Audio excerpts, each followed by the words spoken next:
Hello, Canucks fans, and welcome into episode 152 of the Canucks Speakeasy podcast. We're going to get right into it with a game flight. Brendan, you're up. I guess a good one. Hey, the 10-1.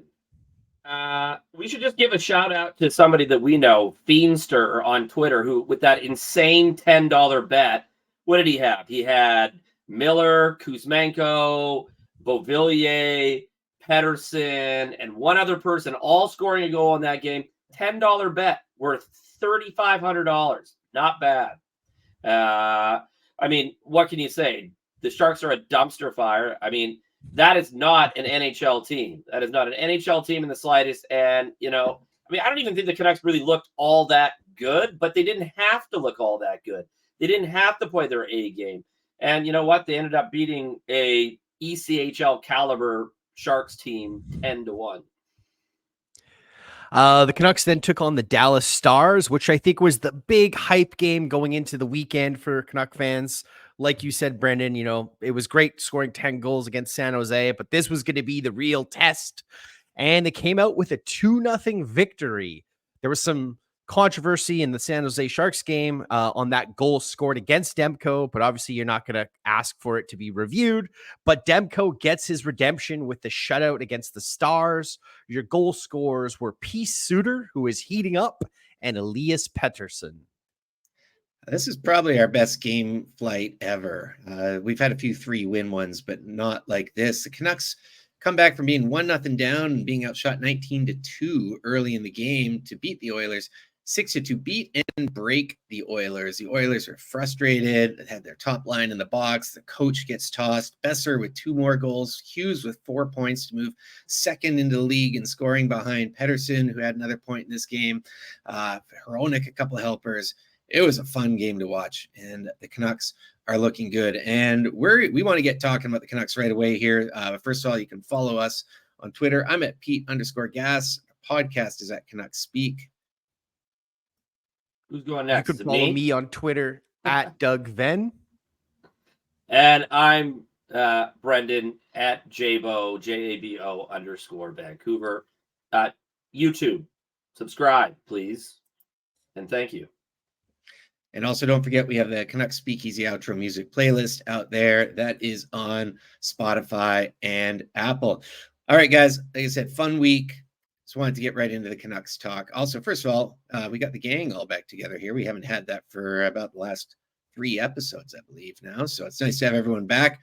And it's fun times in Canucksland. 7-0-1 over the last 8 games. The only loss was that overtime one off the controversial call. Otherwise, the Canucks will be riding an 8-game win streak. Geez, guys, this is pretty crazy right now. Yeah. What is this?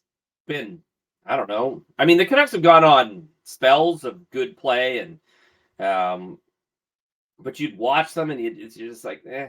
Like, I think you weren't 100% sure if you liked what you were seeing completely, but you were enjoying it because they were winning.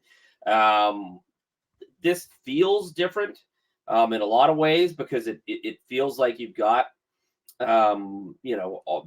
every forward and all the defensemen, on board and playing the system that Rick Tocchet wants. Now, I mean, obviously we've had spells where it hasn't looked as good. Knight being outshot 19-2. Which apparently, if I point that out on Twitter, I get called toxically negative, which I think everyone agrees. The Canucks for the first 10 minutes of that game looked like dog shit. But the difference is between this year and years past, they didn't let that snowball into something worse. And they found a way to get their legs back and really, I thought, played a very good second period against Edmonton. And I mean, in the third period, just frustrated the heck out of Edmonton, which was great to see. But I mean, this is just fun, and I keep telling you, I mean, at some point they're going to lose. At some point they're going to go on a losing streak, but enjoy it. It's fun. They're playing good hockey. Somebody once told me that structured hockey was boring. Well, this sure ain't boring. This has been a lot of fun to watch all these guys on the same page. And it's been a long time since we've had a team where all the players are on the same page.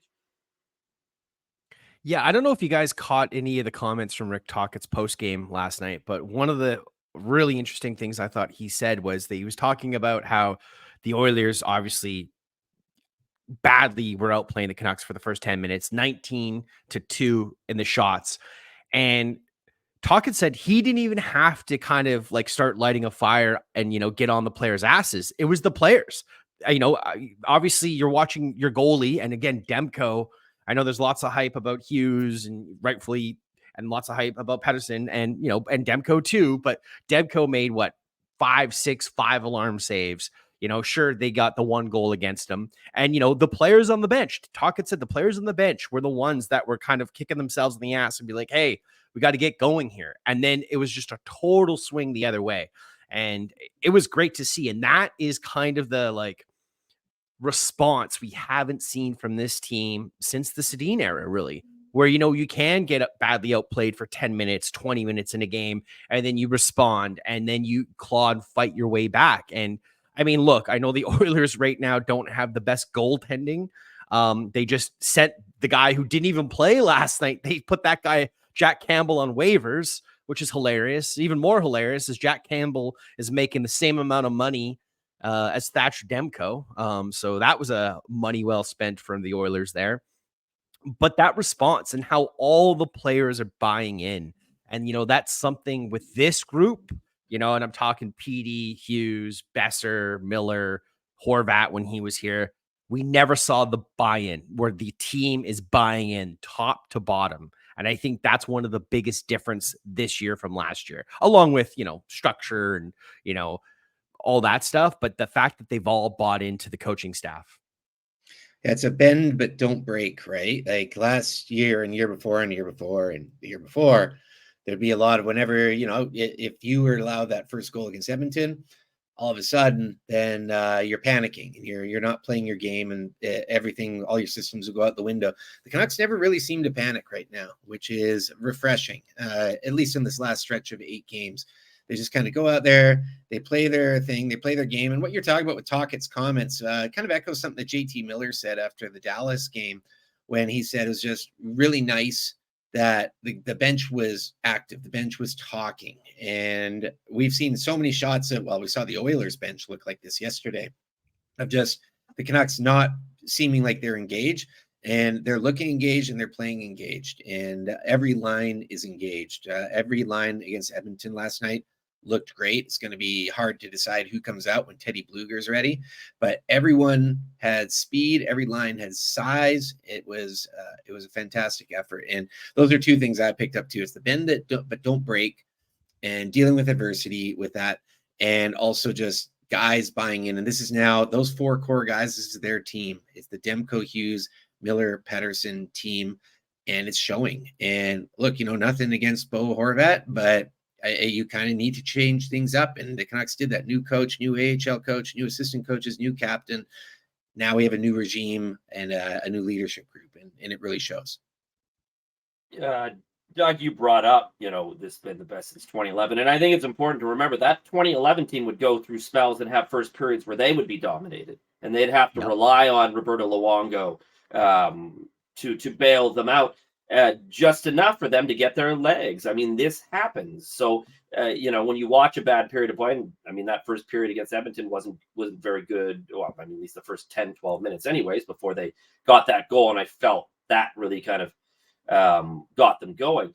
And the similarities are that, Alain Vigneault went through his time trying to find out which guys he could win with, and then really, of course he was a coach and he had to be hard when he had to be hard, but he turned it over to the team that you are going to police yourself. You're going to be the ones that hold each other accountable when you're not playing well. And we're starting to see that. Now we're really in the infancy of this. This is very, very early. I mean, this is the first season of this. So, I mean, the questions for me is, where does this go from here? And the word that's being bandied about, all day on Twitter is regression. And of course, there's going to be some level of regression. It's inevitable. This team is not going to play at the level of the 1984-85 Edmonton Oilers for 82 games. It's just not going to happen. The question is, where is that regression? And in my opinion, this is still an if this team can continue to play with the consistency, the effort, the tenacity that they've shown, it's going to make that regression, in my opinion, fall a lot shorter than you might ask some reporter out of Philly who seems to think it's going to fall quite hard. I don't expect them to win 6-2 games for 82 games, but that doesn't mean they don't win games, like they did against Dallas, where it's a 2-0, 2-1, 3-2, as we move forward. And it's why it's so important that they have defended well for the most part, and Demko's playing well. And,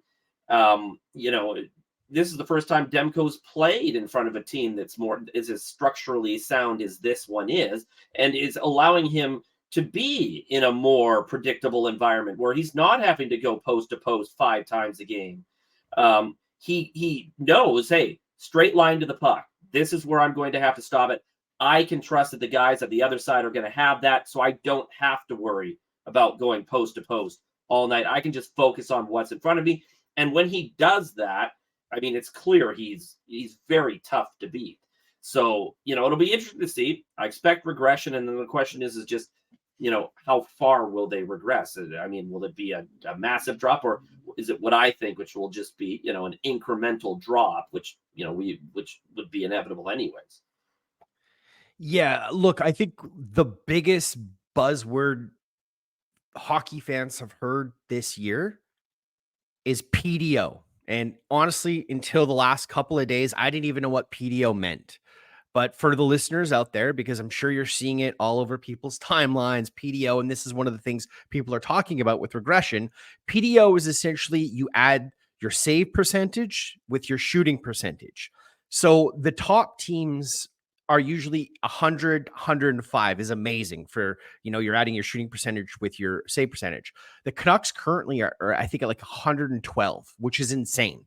I think obviously the shooting percentage for the Canucks, you get a blowout against Edmonton to start the season. You get the 10 goals against San Jose, 6-2 again last night. The shooting percentage is pretty crazy right now.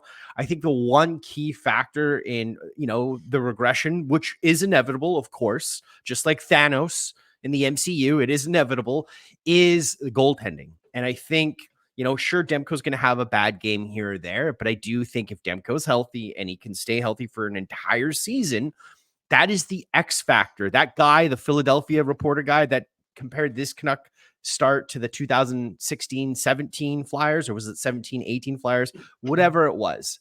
The Flyers did not have a Thatcher Demko goalie. They didn't have anyone close to a Thatcher Demko in net. And I think that is going to be one of the biggest differences for this Canuck team moving forward, is that they do have the goaltending where they should be in every game, every night, even if they're not having the puck luck. Because let's face it, the Canucks have had some puck luck. That first goal last night that Quinn Hughes scored, that was a lucky, favorable bounce. And so the games when they don't have that puck luck, you have a goalie that can steal you games or keep it a 1, maybe 2 goal game. I'm not talking about regression right now because I mean that's just our Canuck mentality setting in. Look, the way this team is playing right now. Even if they play at 75% of it, there's not going to be a regression. You could play a 500 hockey the rest of the year, and you're still going to make the playoffs because you've gotten out to this fast start and gotten 7 games above 500 here. There's goaltending is a huge thing. I mean, you can make a case right now for all 4 of the core Canucks being the MVP. And that's not even counting a guy who has 10 goals in 12 games right now in Brock Besser. That's how good they are. And yes, I don't expect Pettersson to have 140 points and Hughes to have 130 points. That's not completely insane. I mean, it could happen. Even if they get 100 and 110, that's pretty damn good. I think, I'm looking at a lot of the Canucks stats here. They got the best goal differential in the league. They're plus 30 after 12 games. That's best in the league. They've got the best power play. The most goals for, their goals against is second in the league to Boston. Like, everything's going well. Their power play is top 4. Their penalty kill is in the top 10. Everything is going right now. But it is going to be interesting to see how Tocchet pushes these buttons, because he's pushed every one of the right buttons so far, in just terms of getting the most out of all these guys. You know what I really miss is spending half a podcast talking about Tyler Myers. I mean, it just feels like, was it games 3 and 4 when we lost to Philly and Tampa, and we're it's like, oh, Tyler Myers, what are we going to do? Tyler Myers has been, I dare I say, good. It's certainly fine, certainly serviceable the last while. I mean, we don't go on Twitter and see chaos giraffes everywhere. I'm really just curious. I think for me, you mentioned goaltending. For me, it's the coaches, and I think Foote and Gonchar have done an awesome job with this blue line and really teaching them how to play. Like, the Canucks are boxing guys out to the boards and keeping them on the perimeter so well. As much as goaltending is an X factor, I want to see how the team continues to respond to Tocchet, because for this core group, maybe not Miller, but for the rest of them, they've never had a coach that is pushed buttons like this in the NHL. Yeah, I mean, it's not even. I mean, you look at Foote gone, but you also look at the Sedins, who've apparently taken Höglander under their wing and sat him down and watched video with him and critiqued him and let him know what they think he can do to be a better player. And I mean, I think Höglander's played quite well the last few games since he had that one scratch early in the season. And, I mean, that's the thing, right? I mean, it's not just a system. It's also teaching things within the system, stuff like you said, Pete, boxing out. But you also see at the offensive end, and yes, of course, their shooting percentage isn't going to remain around 30%. It's just, I mean, that's just not going to happen. But the ways that they're creating chaos at the front of the net, which, I mean, I think that's how you score goals at this level at 5-on-5, because it's so difficult now. I mean, that ability to get to the front of the net, to create chaos with their defensemen, especially, a team like Edmonton, who's really, really struggling defensively. I like that area of the game. And then you can add in the fact that they're scoring more goals off of the rush, which something in years past they hadn't been doing, especially going back when you look at the Travis Green era, where they weren't doing it at all. And so it's not just that they're defending better, they're boxing out better. It's when they get that puck, when they turn it over, they're turning it into transition, and when you've got the guys that they do, I mean, more often than not, if you give them a 2-on-1, they're probably going to score. Or if you look at, probably one of the smartest plays from last night that I saw was, Sam Lafferty going in on a 3-on-2, and rather than try to make a dangerous pass that probably gets picked off, he shoots the puck at the pads of the goalie at an angle that he knows that he's not going to be able to cover, that he knows he's going to get a rebound out in front of the net.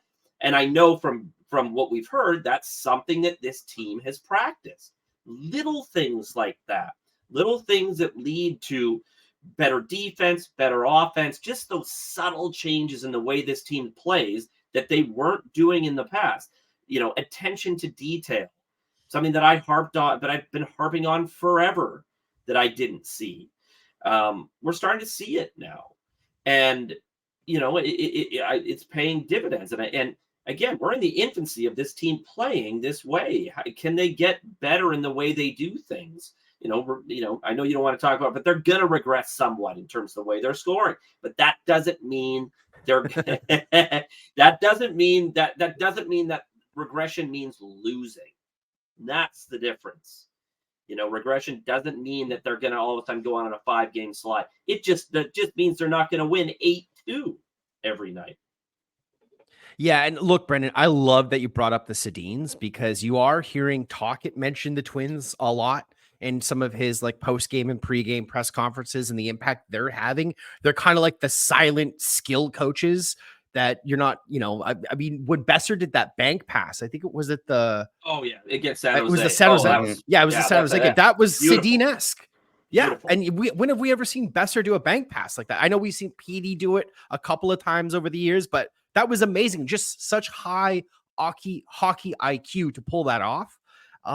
You can really tell the Sedins, are really starting to have an impact on this team. And I know they've worked a lot with Abbotsford as well. And I know before Podkolzin had his injury, they were really helping Podkolzin, and he had looked like he was gaining some confidence down there. It's great to see. The other thing that kind of came out is Tockett's the guy that actually wanted to take over the power play this year. And the movement we're seeing on that power play unit, where the last, 4 years, guys would just be standing still at their position. And you're seeing the cycle. They're cycling around. I mean, look, Ovechkin's the only guy that can stand on that one side of the ice and blast the puck, and you just can't stop it. I know he's not having a great year this year. Even he moves, though. Even there's movement there. It may be subtle, but there's movement there. He's so smart that movement may not be to the extent where he's going, but he subtly finds those seams, I mean, and unfortunately, there's only one Ovechkin. There's not too many guys who can do it that way. So the Canucks have to do it differently.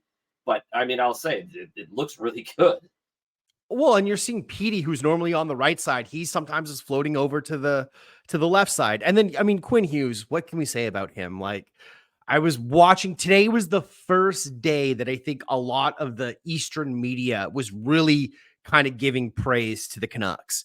And a lot of the people were saying if the season ended today, Quinn Hughes would not only be the Norris Trophy winner, he would be the Hart Trophy winner. That's how much of an impact this kid has had this year. And, the fact that he had added pressure this year with the C being put on his chest just speaks volumes to this kid. And like, can we give an applause to the Hughes family? And I mean, these kids are like, they're going to be the next generation of great hockey players moving forward. Like, I know we had the Sutters, which it was more like volume than true high-end skill with the Sutters. There were some good Sutters in there, don't get me wrong. You had the Stalls, obviously, which were great. But Stastny's. The Burrays, the Stastny's is a good one. The Burrays, obviously. Valerie Bure was a good player. Like, I know Pavel gets all the hype. Well, that was pretty one-sided. But these Hughes kids, man. I mean, Luke Hughes right now, I think, was second in last I checked, anyways, second in scoring for rookies. You had Jack up until his injury, which was leading the league in points, and Quinn head and shoulders above the next defenseman in scoring. And Philip Hronek, another quick shout out to him. He's third in defenseman scoring this year, 1 point behind Victor Hedman, who was second.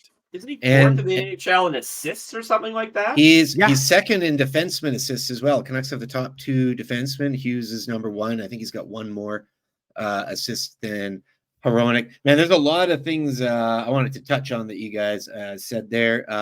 Coaching, acting as teachers as well as coaches. This is something that I think Tyler Myers is another guy who's really benefited. You mentioned Niels Hoglander working with the Sedins. He has looked good. He had, I thought, his best game of the season against Edmonton last night. But teaching guys and working them, helping them, and then Tocchet gives them a bit of tough love as well. Like, he shelters them from the media, and I think he's got a great demeanor for this team and a great voice, but he also holds players accountable. And I think that's fantastic. The power play, the movement. This is a very, very good looking power play. It's got a lot of skill. That first unit is still playing most of the power plays. The second unit is even with Hronek out there. That's being fine. I've seen Hronek even switch out with Hughes last game and get some time on the top unit. I think that was just because of the way the shifts were. But that power play and the movement, it keeps people guessing. And you get that cycle going down. How many times have we seen this when you get that cycle going on the power play, going back and forth, moving around, the defense just gets tired. And then all of a sudden it just opens up and it's boom, boom, boom. These incredibly crisp passes. Love it. Norris Trophy. Hart Trophy. I tweeted a couple days ago that, Pettersson probably get the Art Ross, the Hart, and the Selke. I think he still may get the Art Ross, but right now Hart goes to Hughes, and Selke right now has got to go to JT Miller. It's the Canucks are right now killing it in a lot of the trophy discussion, and Quinn Hughes getting love back east is huge. I mean, once Adam Fox went down, you look at the defenseman scoring now, Hughes is just running away with it right now. And, 4 more points casually. He's starting to get the attention back east. The Canucks are starting to get attention back east right now, especially with a lot of Canadian teams flailing right now. Quinn Hughes certainly gets some love. Philip Hronek, though, as well. This is a guy who, I was excited to get him. I had him on my hockey pool team last year. I knew he put up points. I watched a bit of Detroit. Thought he was a pretty good defenseman. He has been an all-star defenseman right now. I mean, he's over a point a game. The Canucks finally have a number 2 defenseman, and sure, they use them a lot of the time on the same pairing, not all the time. But what Filip Hronek has brought to this team is another steady option in the back end who can play both ends of the ice, who is not as good as Quinn Hughes, but nobody is. But you finally have that solid number 2 option, and you bring in him and Susie and Cole and even Friedman. That's 4 defensemen who are essentially new this year, who started it the last couple of games. 4 of the top 6, Hughes and Myers, are the only ones who weren't. So I just wanted to get all that in there. But the blue line, I mean, I still think that's there. If the Canucks are in competition for the playoffs come trade deadline, I think you're more than likely going to see another defenseman added. I don't think Friedman is the long-term option there. But what Hronek has done in that trade, I liked it at the time. I know a lot of people didn't, but I looked at it more of flipping Horvat for Hronek, essentially. Not quite. There's other parts in there. But that's how I looked at it, and I would much rather have Filip Hronek. Nothing against Bo. I know Bo takes a lot of heat from some people, and I'm glad Bo's not here anymore. I think, again, like I said earlier, it was necessary to have a change in the leadership core of this team. But, I mean, straight up, Bo Horvat for Filip Hronek. I know there's more to it than that. I mean, geez, I'm a huge Hronek fan right now. That's I'm really liking his game. Atu Rati is also playing well in the AHL. I just want to throw that out there.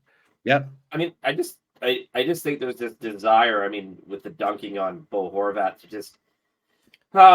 that you have to label a trade a slam dunk one way or the other, and just, I mean, if we're being honest, Bo Horvat isn't playing that poorly in New York. I mean, everybody knew playing in that system there, which is very defensive minded, to say the least. He wasn't going to put up 40 goals. It just was never going to happen. I mean, you just couldn't do it.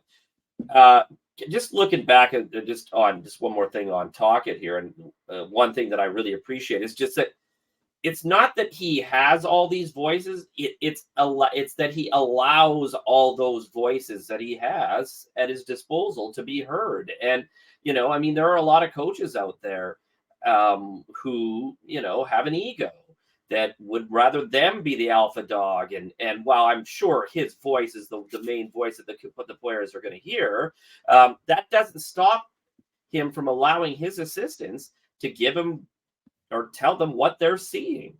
Because especially, I mean, if you look at the guys that they have, I mean, those 4 assistants, what do they have? Like nearly 5,000 games of hockey between them? I mean, you'd be insane. You got 2 Hall of Famers. I mean, Gonchar arguably, and both Foot as well. I mean, borderline Hall of Famers as well. You'd be stupid not to listen to them. I remember Bieksa saying at the beginning of the year that this is an all-star coaching staff, and it really is. I mean, the embarrassment of riches that these players get to learn from, it's quite crazy. And sort of the surprising thing is that a lot of those things that they're trying to instill, these players are picking up quite quickly. I expected there to be growing pains at the beginning of this season in terms of the way this coaching staff wanted them to play, the principles that they wanted them to play with. Now I go back, I argued that it wasn't the worst thing in the world to hire Tocchet when they did last year, because it allowed these players to get used to the voice that they were going to hear. And it allowed them to go into the offseason with a mandate of how Tocchet expected them to come back. And one thing that has shown is that the fitness of this team is miles better this year. I remember, I'm not going to say the media member, but I remember a media member scoffing at the idea that Rick Tocchet had brought up fitness as if that could possibly be a problem. When anybody who really watched this team play with any sort of discernible eye would have been able to tell you that on the back check, this team sucked. That they were getting counterattacked like crazy, turning the puck over, not able to engage. So they were giving up 3-on-2s, 2-on-runs, left, right, and center under Boudreau, and to begin with under Tocchet. And this year, they're not giving up any. I mean, that breakaway against that they gave up to Fogle last night at Edmonton, I was stunned. Like this team just gave up a breakaway? What? Because it just hasn't been happening a lot, which is crazy to think how far this team has come in the last 12 to 24 months. It's just it's crazy. Yeah, one of the other things too, I think it was Andrew Burnett who's coaching the Nashville Predators. He was saying, because the Canucks have played the Predators twice now, he said that's the best team they've played this year.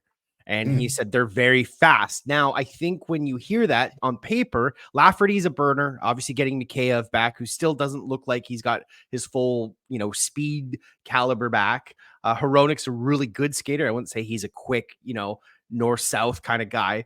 But this team is playing fast. Even though they don't have the fastest skaters, they're playing fast because positioning.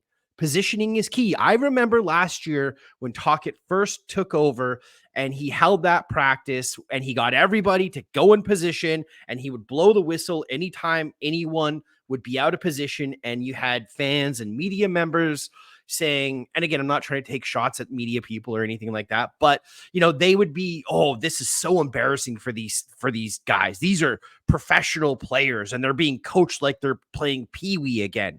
Well, guess what?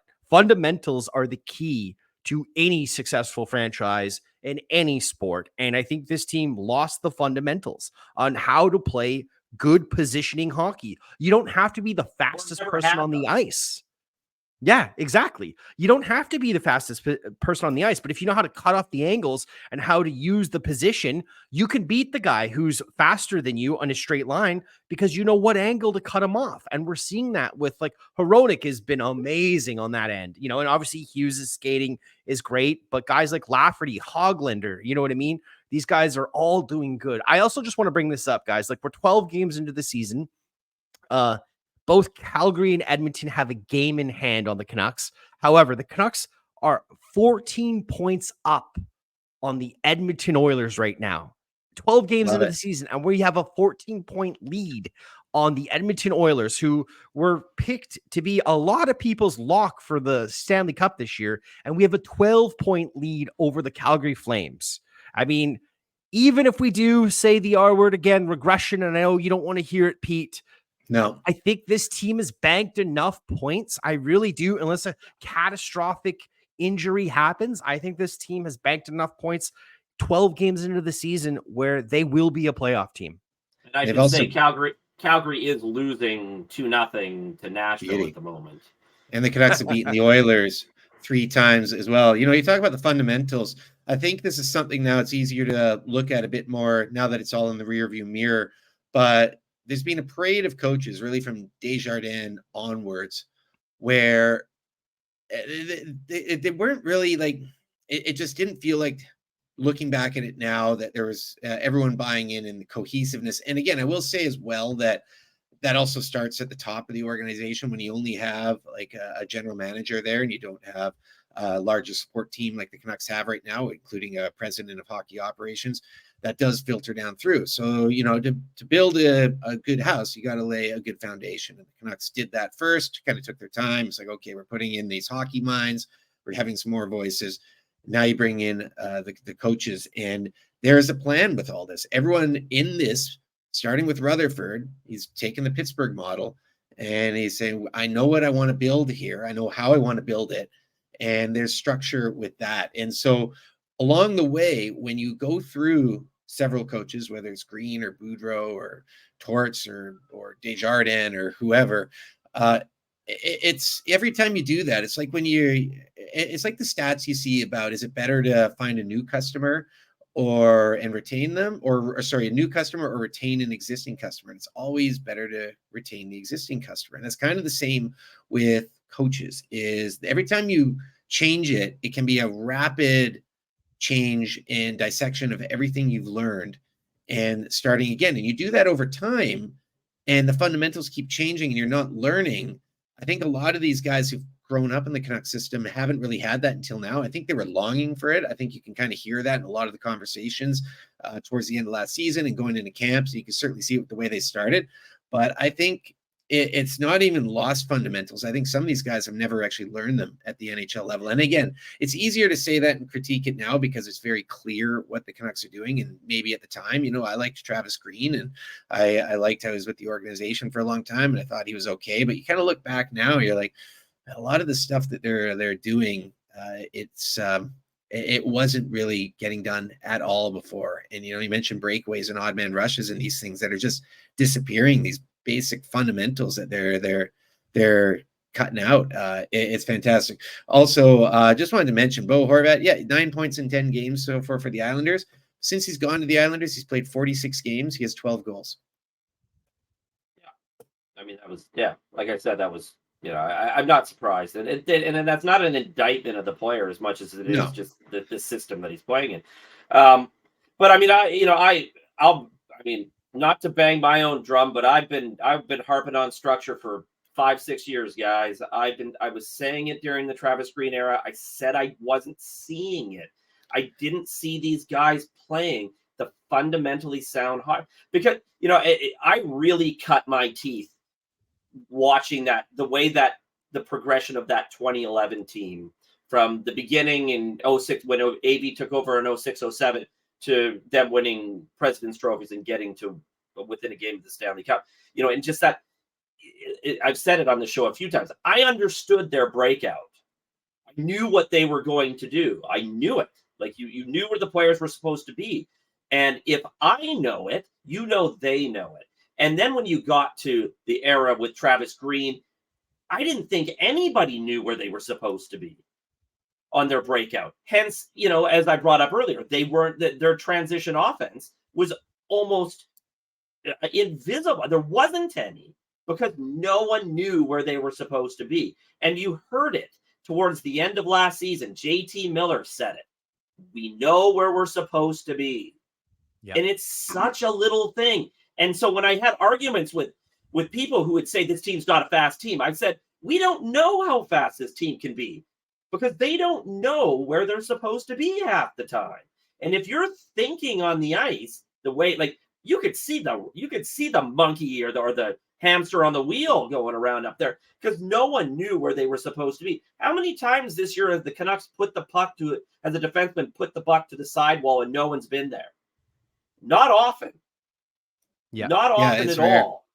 Because they know where they're supposed to be. And those little fundamentals that, I think the biggest issue, the biggest indictment of the Travis Green era I had was that there was no experience on that coaching staff outside of Newell Brown. And I don't know how much input he had.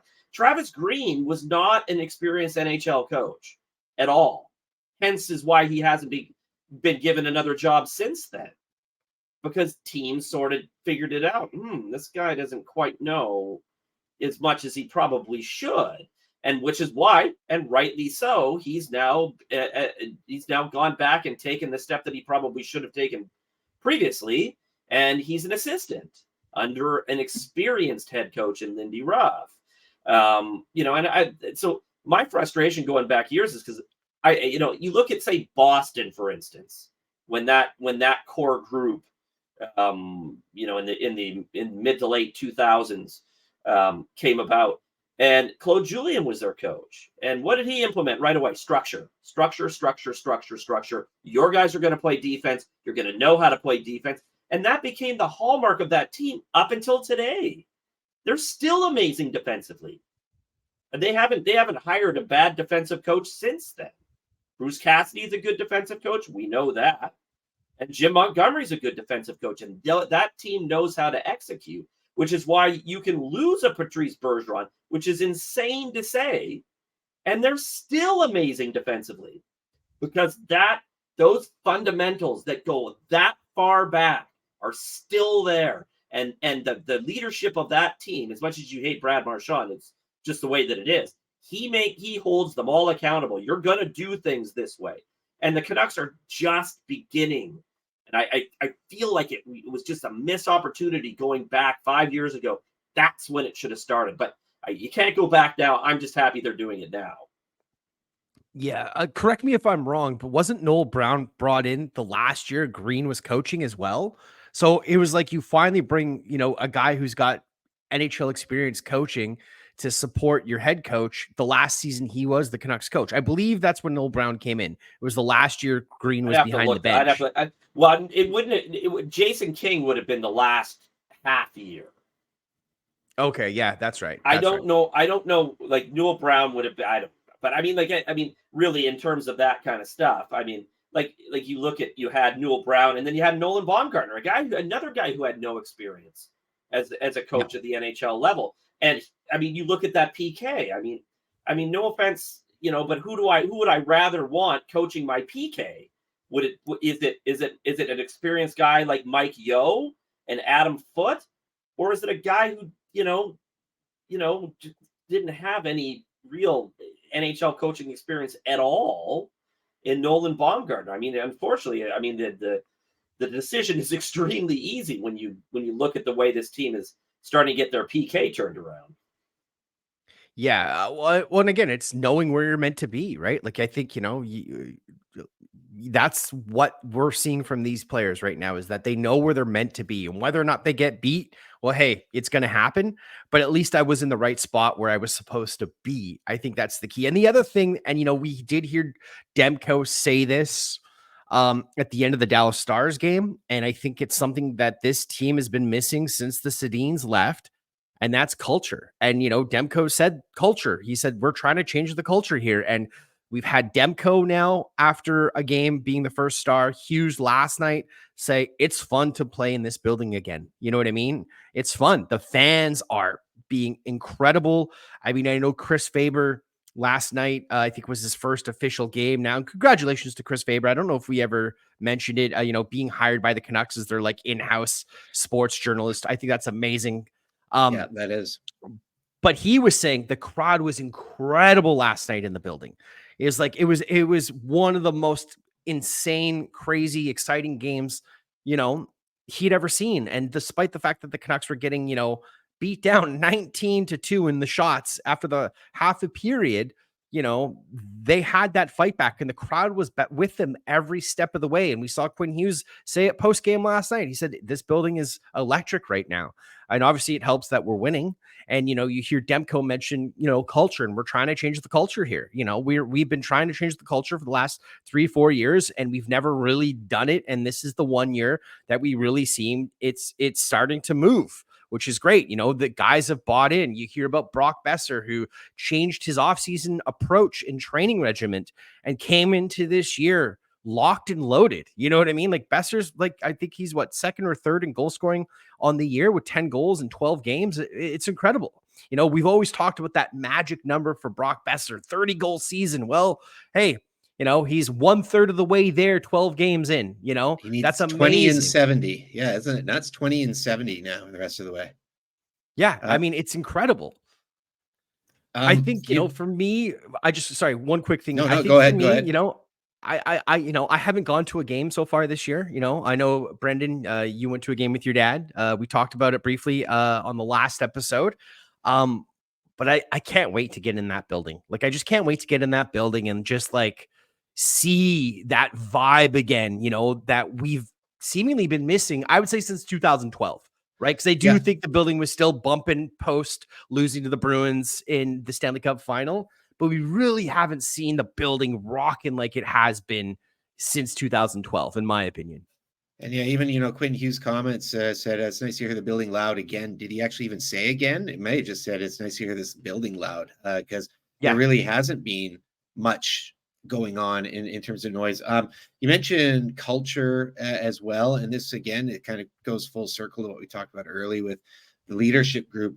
But what we're seeing with the leadership group and the coaching is a full buy-in here. The bottom six forward group has been excellent down the stretch here. And this is something, Doug, since day one when we do this podcast, I hate saying bottom six because the Canucks had such there's no real nice way to say it. They just had a bad bottom six for a long time. It wasn't good. And I was sick of that. I was like, you need 3 scoring lines and a checking line. And I'm not so sure anymore that works. But regardless, you have a bottom six right now who is getting things done. Suter is scoring. Joshua is hitting. Lafferty has 6 points in 12 games already. He's looked really good. Höglander seems to be taking some strides in there. Beauvillier is kind of a little hit and miss. I think he might be the guy who comes out of the lineup when Teddy Bluger comes back, and Connor Garland. And I know Garland only has 3 points, but there's some of that speed again. He's been noticeable. He's been hard on the boards, just very similar to what Hoglander's doing. So I just think that's something else. When you're getting contributions, again, like last night and the night before and the night before, every game since our last episode, contributions from the bottom six, that does so much. I mean, you Canucks have two lines that can score, but you're using Miller more in a shutdown line, and they still get their opportunities. You're waiting for that power play, but you can get a goal or two out of your bottom six every game, which they're doing. Geez, that just changes out everything. And yeah, also wanted to, you mentioned Faber, just follow that up. Congrats to him. He was very helpful when we were starting up the podcast. We did spots on his podcast back in the day. It's pretty cool to see him reporting for the Canucks in there right now. But yeah, for me, culture, man, active bench, leadership, like dude, it's rad. It's just, it's so, there's so many things that are so different from previous years that I think a lot of Canucks fans, and that's why you guys like to talk about regression so much, is because you can't believe that this is actually happening. So you're just like waiting for the other foot to drop here. And, you know, again, maybe there will be to some point, but I think the Canuck mentality that we have, or we have had for a very long time, since 2012 or so, I just, this feels a little different right now. This just feels like the way that they're playing. There's a lot of things going right. I mean, there's a lot of things going right. Like, their prospects are doing good. The baby Canucks are doing good. Like, it says maybe we're finally fucking coming out of this dark era. And isn't it funny how when you go on to Canucks social media, whatever platform it is, Facebook, Twitter, Instagram, Reddit, whatever, the tone is changing. People are actually having conversations now instead of calling each other bros and bitters and, you know, everything else. People are actually talking about the Canucks again. It's so nice to be talking about the Canucks and not talking about salary cap, not talking about draft position. I'm looking at the standings. I'm looking at the top of the standings, not the bottom of the standings. It's so nice right now to have all this. It feels a little surreal because it's been so long, but I do believe that this feels a little different here. I said it on Twitter today. It's just nice to be in November and not having to worry about your team having to go on a major heater just to get back to 500. You know, it feels nice. I mean, the last couple of years have been so frustrating that way, where it's just like you're trying to slog just to get yourself back into a position to compete for a playoff spot, and it just seems like you're digging up, really, and you never really get there. Yeah, I mean, it does feel different then, and you know, you got to give a credit to you know, Patrick Alvin and that organization that understood what their vision was, took a lot of flack as they were putting it together. And the main word being symmetry between, you know, what's going on with your AHL franchise and your NHL franchise, having guys like Mike Komisarek and Michael Samuelson. Yes. Yeah, You know, yeah. being guys that are mentoring your prospects that are playing in the NCAA and over in Europe, you know. And then of course you have the Sedins here that are mentoring players, and you know, what two better players to learn from than those two that are both, you know, both amazing players, but also amazing people that are very giving with their knowledge. You know, I mean, it does feel different. I hope we're not looking back in 2 weeks. I know maybe it is the PTSD of being a fan of this team, but you are right. It does feel different. It feels like, you know, they're playing a brand of hockey that's a little more sustainable. For those of us who paid attention to Abbotsford last year, you got an idea of it because you saw that team play more structured, and you saw what it did for them and how they started playing over time, which was extremely well. And you wondered what would happen if that sort of structure was brought to the NHL team. And so the early returns are, you know, obviously beyond anything we could have possibly comprehended. You know, 3-0 against the Oilers in the first 12 games, 14 points ahead of them. I mean, 12 points ahead of Calgary. No one saw that coming. So my advice to all the fans, just enjoy it. One game at a time, baby. Just enjoy the ride. It's fun and which is what sports should be anyways.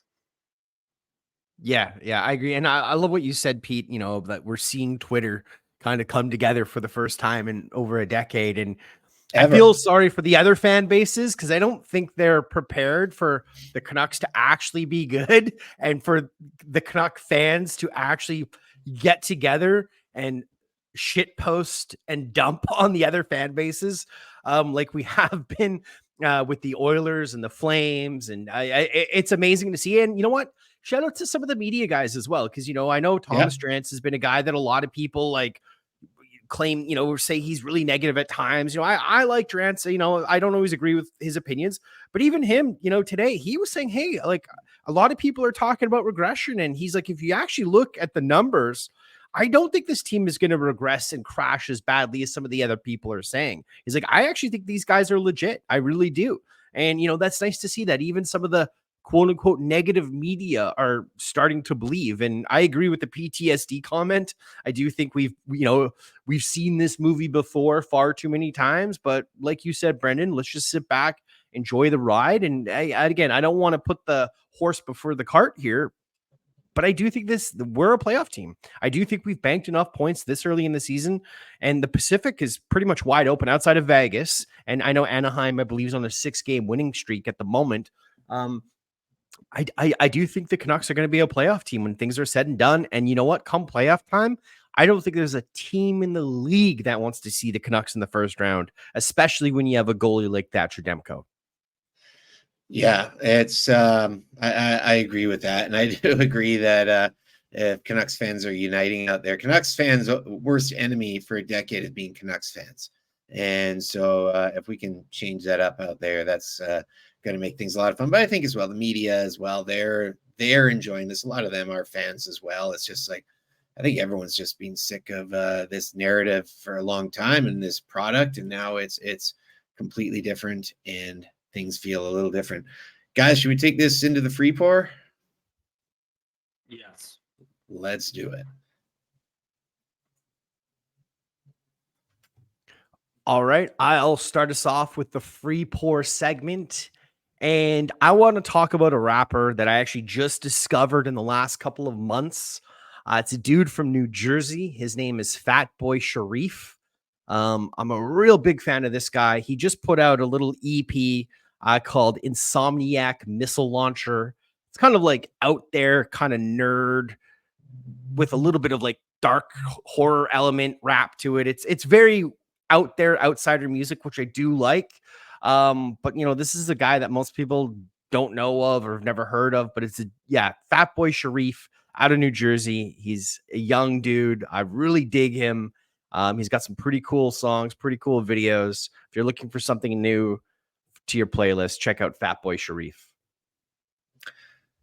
As you guys know, I wasn't here last week. I was away for a little 9-day jaunt. I went down to Phoenix and did a sports weekend with some buddies, and then did a road trip with a couple of them afterwards. And we were in Arizona, New Mexico. But I just wanted to mention New Mexico in particular because first time going to this state, and it is really very different from any other state I've been to. It really is this cross between the States and Mexico. The food's amazing. The coffee's amazing. Brewery scene is great. Natural wonders there. There's some incredible stuff to see.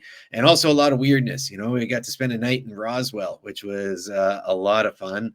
And there's kind of the prevailing Breaking Bad and Roswell UFO incidents hanging over the whole state. Santa Fe is an amazing artistic city. I'd put it in my top 10 in the US for sure, just in terms of cities overall.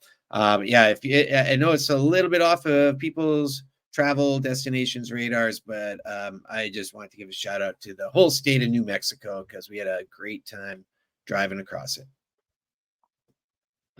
Here, hold on here. I'm going to change as I do every week. I'm changing the screen. All right, am I going to, now here's the question. Will I be here? Hope I will.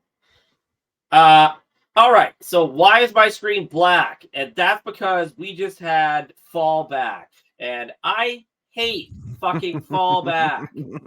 I get up, I go to work and it's dark. I come home from work and it's dark. And my God, does that piss me off? Our government has talked about changing it.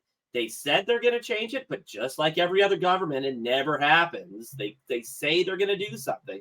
I mean, what, like, can somebody tell me? I get it. I think fall back had something to do with, I don't know, with farming or something like that. But let's be honest, we're not an agrarian society anymore. I'm sorry to all the farmers out there. I hate to burst your bubble, but 99% of us aren't farmers anymore. So can we just get rid of this, please? Can I please just have my extra hour of sunlight in the afternoon where it should be, so I don't have to have seasonal affective disorder every single year?